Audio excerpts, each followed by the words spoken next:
जहांगीर साहब, अब बुनियादी सवाल ये है कि आज जो ऑनरेबल चीफ जस्टिस हैं इस्लामाबाद हाई कोर्ट आमिर फ़ारूक साहब, उनकी तरफ से ये रिमार्क्स आए कि जो इस्लामाबाद हाई कोर्ट है वो सैंडविच बन गया है between supreme court and trial court. ये आप क्या समझते हैं बतौर लॉ प्रैक्टिशनर, अदलिया के लिए ये रिमार्क्स किस बात के इंडिकेशन हैं और क्यों नौबत आई कि ऐसी बात करनी पड़ी? और क्योंकि एक अप्रोच ये भी अपनाई गई पीटीआई लीगल टीम की तरफ से कि इस्लामाबाद हाई कोर्ट में जो केस है उसी से मिलती जुलती दरख्वास्त सुप्रीम कोर्ट में भी दे दी गई और वहाँ भी समाअत के लिए लग गई। ये देखें, बिल्कुल एक्सेप्शनल नौयत की प्रोसीडिंग हो रही है। अभी आप अगर इसको जुडिशियल देखें, जो प्रेसिडेंट है ये हमारे पास नहीं मिलती कि एक ही एट वन टाइम केस जो है वो हाई कोर्ट में भी चल रहा हो, फिर उसका सुप्रीम कोर्ट इंतज़ार कर रही हो। बातें केस की मेरिट के जो भी हैं, चाहे वो ठीक है गलत है, प्रोसीजरल इम्प्रोप्राइटी या प्रोसीजरल प्रोप्राइटी ये डिमांड करती है कि जब आप एक ट्रायल कोर्ट से ऊपर हाई कोर्ट जाते हैं, फिर हाई कोर्ट से आगे सुप्रीम कोर्ट जाते हैं, तो इस पर देखें टाइम लगता है। मैं नहीं कहता कि केस पेंडिंग है कोई मंथ ले ले साल ले ले, लेकिन नॉर्मली जो है ना वो एक प्रोसीजर ये होता है कि हाई कोर्ट में जब कोई अपील या इंटरम एप्लीकेशन डिसाइड होती है उसके बाद सुप्रीम कोर्ट जाते हैं। इस तोशाखाना वाले केस में ये हुआ कि जो पहले एप्लीकेशंस थी उन्होंने फाइल की हाई कोर्ट में, तो वो डिसाइड किया हाई कोर्ट ने, तो उनके अगेंस्ट वो सुप्रीम कोर्ट में एप्लीकेशन पेंडिंग थी। वो पहले भी 2-3 दफ़ा बेंच बने और कल जो बेंच बना है उसने कोई ज़्यादा ऑब्जर्वेशन दे दी इस पेंडिंग केस पे जो हाई कोर्ट में आज प्रोसीड होना था या आज प्रोसीड हुआ है और इस पर कल चला गया। तो वो थोड़ी सी अनयूजुअल लग रही है कि क्योंकि अगर आप सुप्रीम कोर्ट तो कभी इस तरह नहीं हो कि इंतज़ार कर दीजिए 1-2 मिनट ठहर जाइए, नीचे से फैसला आने दें फिर हमको अपना फैसला करते हैं। वो आज जिस तरह उन्होंने एडजर्न कर दिया, वो कल कह देते जी कि ठीक है नेक्स्ट वीक तक हाई कोर्ट का फैसला आ जाएगा तो हम देख लेंगे। ये भी बहुत बड़ा मैं कहता हूँ कि तेज़ तरीन इंसाफ है रिसेंट हिस्ट्री में, इस तरह कभी भी नहीं हुआ है। लेकिन ये अब अच्छा जदून साहब, जाहिर है आपने भी देखा, हम भी इस चीज़ को रिपोर्ट करते रहे, विटनेस करते रहे कि अगर कोई मुल्ज़िम है या कोई फ़रीक है वो किसी बेंच पे या जज पे एतराज़ कर दे तो उमूमी तौर पे वो ख़ुद को समाज से अलहदा कर देते थे। लेकिन अब यहाँ पे मामला है कि एक दरख्वास्त ये भी दी गई कि मेरे जो केसेस हैं वो इस्लामाबाद हाई कोर्ट से शिफ्ट कर दिए जाएं या लाहौर या पेशावर। ये पूरी की पूरी एक अदालत पे ही, एक हाई कोर्ट पे ही अदम एतमाद किसी मुल्ज़िम या किसी फ़रीक की तरफ से पहले हुआ है क्या? और क्या आप समझते हैं कि अगर ऐसा हो जाता है तो इसके असरात क्या होंगे जो हमारा इंसाफ का निज़ाम है? ये देखें, ये अगर आप बाज़ बात होता है कि सुप्रीम कोर्ट पास जो है आर्टिकल 186A जो है उसमें पावर है कि वो सुप्रीम कोर्ट जो है केस एक प्रॉमिस से दूसरे प्रॉमिस में ट्रांसफ़र कर सकती है हाई कोर्ट से। लेकिन वो एक आध केस हुआ जिसमें इस तरह आपको रिसेंट एग्जांपल अगर दूं तो आसिफ जरदारी के नैब के केसेस थे सिंध हाई कोर्ट से, वो भी हालांकि बड़ी रिजर्वेशन जो लोग सुप्रीम कोर्ट ने इधर मुंतकिल कर दिए इस्लामाबाद में। तो ये अब बड़ा अनयूजुअल होता है, उसमें नहीं करना चाहिए इस तरह। लेकिन इनका ये इतराज़ है एक सिर्फ चीफ जस्टिस पे। अब मेरा तो ये इस पे ये थोड़ा सा नुक्ता नज़र है कि अगर इनको रिलीफ इसी जस्टिस से मिल जाए तो कहते हैं ठीक है, अगर ना मिले, इनकी कोई अगेंस्ट आने के चांस हो तो ये कहते हैं जी नहीं जी ये तो बाइस्ड हो गए हैं। या तो देखें ना, एक जज पे आपको, अब अगर पीछे आप थोड़ा सा हिस्ट्री में देखें तो एक आज भी मुअज़्ज़ज़ जज है सुप्रीम कोर्ट के, वो आज ही बैठे हुए हैं। मैं नाम भी ले लेता हूँ, जस्टिस एजाजुल हसन, वो मियां नवाज शरीफ के या PMLN के केसेस में मॉनिटरिंग जज रहे हैं और वो उस बेंच का हिस्सा रहे हैं जो किसी न किसी तरह PMLN से या पार्टी से कोई पॉलिटिकल क्वेश्चन आता है कॉन्स्टिट्यूशन में रहा है। बात उन्होंने काफ़ी दफ़ा उन्होंने रिस्ट्रेंट शो किया कि इन पे ऑब्जेक्शन न करें, लेकिन अभी एक दो दफ़ा रिसेंटली उन्होंने किया ऑब्जेक्शन, तो वो उस बेंच से नहीं हटे हैं। ये जज की अपनी स्वबदी होती है, अगर वो चाहते हैं जी कि मैं फैसला ठीक करता हूँ। अब देखें ना, इंसाफ तो ये है कि इंसाफ आप करें और होता हुआ नजर आए।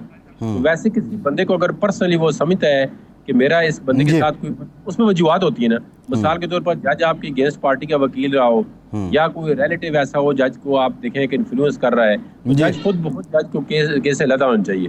तो इसमें तो आमिर फारूक साहब का तो ये है कि जब वो PTI के हक में, क्योंकि आप कल देखना सस्पेंड हो जाए। मेरा जदून साहब जो आपने पॉइंट रेज किया था, अगर मैं जो chief justice Islamabad high court हैं आमिर फ़ारूक साहब, उनके अदालत में जो केसेस गए हैं PTI से मुताल्लिका, मैं उनकी फहरिस्त की बात करूं और जिसमें PTI को रिलीफ मिलता रहा है वो बड़ी डिटेल्ड है। मैं कुछ गिनवा देता हूँ। 2 फरवरी को आज़म सवाती साहब को गिरफ्तारी के बाद ज़मानत आमिर फ़ारूक साहब की कोर्ट से मिली। 28 फरवरी को जो प्री अरेस्ट बेल है वो इमरान खान साहब को मिली अटेम्प्ट टू मर्डर केस में। अच्छा, फिर इसी तरह 14 मार्च 2023 को फवाद चौधरी साहब को यहाँ से जो है वो ट्रांजिटरी बेल मिली। इसी तरह आमिर महमूद कियानी साहब को यहाँ से जो है वो 10 दिन की प्रोटेक्टिव बेल मिली। एक लंबी फहरिस्त है। अगर मैं देखता जाऊँ यहाँ पे जो रिवीजन पटिशन थी इमरान खान साहब के ख़िलाफ़ 17 मार्च को यहाँ से जो इस्लामाबाद कैपिटल पुलिस है उसकी प्रॉपर सिक्योरिटी के ऑर्डर दिए गए इस्लामाबाद पुलिस को, और एक लंबी फहरिस्त है और ये सिलसिला बहुत तवील है। लेकिन अब ऐसा क्या हुआ कि वो एकदम से एतराज़ उठ रहे हैं, और क्या ये वही एक स्ट्रेटजी है कि जो हमने देखा था कि पीटीआई ने साल पहले हुकूमत में होते हुए इलेक्शन कमीशन से मुतालबा कर दिया था मुस्ताफ़ी होने का, उनको लग रहा था कि वो जो फॉरेन फंडिंग केस है वो गले आएगा। अब देखें ना, ये बिल्कुल अगर आप स्ट्रेट फॉरवर्ड देखें, बिल्कुल अनबाइस्ड, तो ये इनकी प्रेशर टैक्टिक्स एंड स्ट्रेटजी। मैं ये नहीं कहता कि एक अदालत भी गलत उस भी गलती हो सकती है, फैसला एक गलत हो सकता है और उसके आगे रेमेडी मौजूद होती है।